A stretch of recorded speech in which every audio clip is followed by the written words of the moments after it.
तो चलिए बिना किसी देरी के सीधे मुद्दे पर आते हैं। आज की इस चर्चा में हम एक बहुत ही कमाल की कहानी पर बात करने वाले हैं।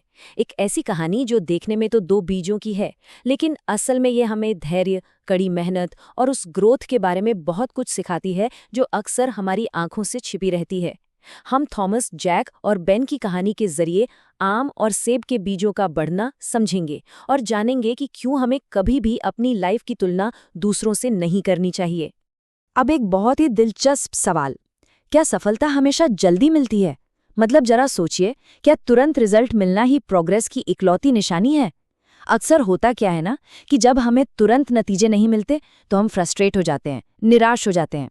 लेकिन आज की ये कहानी सच में हमें ये सोचने पर मजबूर कर देगी कि हम असल में सफलता को मापते कैसे हैं। तो चलिए थॉमस और दो रहस्यमय बीज, इस पहले भाग से शुरुआत करते हैं। कहानी के मेन कैरेक्टर्स से मिलते हैं। एक किसान है थॉमस और उसके दो बेटे हैं, जैक और बेन। दोनों 14 साल के हैं। एक बढ़िया सी धूप वाली सुबह थॉमस अपने दोनों बेटों को बुलाता है और बस यहीं से इन रहस्यमय बीजों की इस अनोखी जर्नी की शुरुआत होती है। थॉमस ने उन्हें दो छोटे छोटे बीज दिए और बड़ी ही सिंपल सी बात कही, इसे बोएं, इसकी देखभाल करें और देखें कि क्या होता है। जब जैक ने पूछा कि भाई ये बीज है किस चीज का, तो थॉमस का जवाब बड़ा मिस्टीरियस था। जब ये उगेगा तो खुद ब खुद पता चल जाएगा। लड़कों ने भी तुरंत काम शुरू कर दिया। मिट्टी खोदी, बीज बोए और उन्हें बड़े प्यार से पानी देना शुरू कर दिया। अब आते हैं दूसरे भाग पर, जैक की निराशा और बेन की सफलता। जैसे जैसे वक्त बीता ना, इन दोनों भाइयों के सब्र का असली टेस्ट शुरू हुआ। दोनों ने एक ही दिन शुरुआत की थी, मेहनत भी एकदम बराबर की थी, लेकिन आगे जो होने वाला था वो दोनों के लिए बिल्कुल अलग था। वक्त का असर दोनों पर कैसे हुआ, जरा इस पर गौर कीजिए। पहले ही हफ्ते में जैक इतना बेचैन हो गया कि उसने मिट्टी खोद कर देख ली कि बीज वहां है भी या नहीं। दूसरे हफ्ते तक उसकी फ्रस्ट्रेशन एकदम पीक पर थी, लेकिन तीसरे हफ्ते में बेन की क्यारी में एक छोटा सा हरा अंकुर निकल आया। 1 महीने के अंदर तो बेन का पौधा घुटनों तक ऊंचा हो गया था, और जैक, उसे कोई रिजल्ट नहीं दिखा।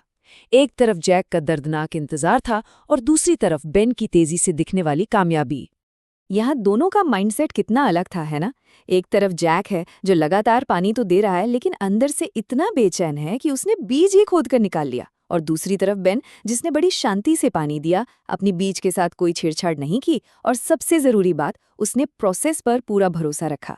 ये साफ दिखाता है कि मेहनत के साथ साथ थोड़ा धैर्य और विश्वास होना कितना क्रिटिकल है। अब 2 हफ्ते बाद जब जैक को लगा कि उसका बीज तो पक्का मर चुका है और वो पूरी तरह हार मानने वाला था, तब थॉमस ने उसे एक बहुत ही शांत लेकिन पावरफुल सलाह दी। लगे रहो। कुछ बीजों को दूसरों की तुलना में अधिक समय लगता है। बस इन चंद शब्दों ने जैक को उस वक्त भी पानी देते रहने की हिम्मत दी जब उसका मन पूरी तरह से टूट चुका था। और अब भाग 3, आम और सेब का रहस्य। 2 महीने बीतने के बाद जो हुआ वो एकदम किसी जादू से कम नहीं था। एक सुबह जैक रोज की तरह अपने बगीचे में गया और उससे अपनी आंखों पर यकीन नहीं हुआ। मिट्टी के अंदर से एक छोटा सा हरा अंकुर आखिरकार बाहर आ ही गया था। जैक खुशी से उछल पड़ा, लेकिन असली सस्पेंस तो अभी खुलना बाकी था। सिर्फ 3 हफ्ते, जी हाँ, जैसे ही जैक का अंकुर फूटा, सिर्फ 3 हफ्तों के अंदर उसने इतनी तेजी से ग्रोथ की कि वो ऊंचाई में बीन के पौधे के एकदम बराबर आ गया। और वो वहीं नहीं रुका, वो बीन के पौधे से भी लंबा और मजबूत हो गया। उसके पत्ते चौड़े थे, तना मोटा था और जल्द ही उस पर बड़े, मीठे और सुनहरे फल लगने लगे। तो आखिर इस पूरे एक्सपेरिमेंट का असली रहस्य क्या था? दरअसल जैक को जो बीज मिला था ना, वो एक आम का बीज था। एक आम के पेड़ को जमीन के नीचे अपनी गहरी और मजबूत जड़ें बनाने में बहुत वक्त लगता है, ताकि वो बाद में एक विशाल पेड़ को संभाल सके। जबकि बेन को सेब का बीज मिला था। सेब का पेड़ तेजी से बढ़ता है, लेकिन वो आम जितना लंबा नहीं होता और उसके फल भी छोटे और नाजुक होते हैं। दोनों बीजों का नेचर, उनकी जरूरतें और उनके बढ़ने का समय बिल्कुल अलग था। चलिए अब बढ़ते हैं चौथे और आखिरी भाग की तरफ, जीवन के 3 अमूल्य सबक। अब जब दोनों पौधों पर फल आ गए थे, तब थॉमस ने जैक और बेन को अपने पास घास पर बिठाया। आम और सेब का ये पूरा एक्सपेरिमेंट सिर्फ गार्डनिंग के बारे में नहीं था, बल्कि ये धैर्य, कड़ी मेहनत और जीवन के सबसे जरूरी सबक सिखाने का एक शानदार तरीका था। थॉमस ने उन्हें 3 बहुत ही पावरफुल बातें सिखाईं। पहली, अपनी यात्रा की तुलना दूसरों से ना करें। जैक को लग रहा था कि वो फेल हो रहा है, जबकि सच तो ये था कि वो बस एक अलग और लंबे रास्ते पर था। दूसरी, धैर्य रखें और प्रक्रिया पर भरोसा करें। अच्छी और महान चीजों में हमेशा वक्त लगता है। और तीसरी, दृश्यमान प्रगति के बिना भी निरंतर बने रहें।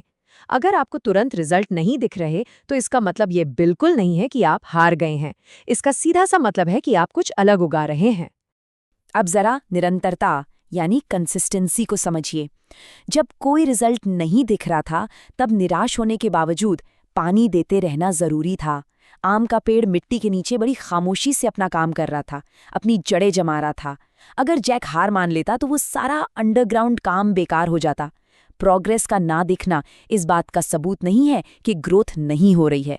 असली कंसिस्टेंसी वही है जब आप तब भी मेहनत करते रहें जब कोई नतीजा सामने ना हो। और थॉमस ने अपनी बात एक बहुत ही डीप मैसेज के साथ खत्म की। अपने अध्याय 1 की तुलना कभी किसी और के अध्याय 10 से ना करें। हम सबकी अपनी एक अलग टाइमलाइन होती है दोस्तों। हमें अपनी खुद की जर्नी पर भरोसा रखना चाहिए। जो काम आज किसी को दिखाई नहीं दे रहा, कल वही आपकी सफलता की सबसे मजबूत नींव बनेगा। तो आज की इस चर्चा को खत्म करते हुए आइए खुद से एक सवाल पूछते हैं, आज हम कौन सा बीज बो रहे हैं? हमारी लाइफ में ऐसा कौन सा गोल या सपना है जो अभी जमीन के नीचे है और जिसे हमारे धैर्य और लगातार मेहनत की जरूरत है? उस अदृश्य ग्रोथ को पहचानिए और अपने प्रोसेस पर पूरा भरोसा रखिए। आज हमारा साथ जुड़ने के लिए बहुत बहुत शुक्रिया। ऐसे ही सीखते रहिए और हमेशा आगे बढ़ते रहिए।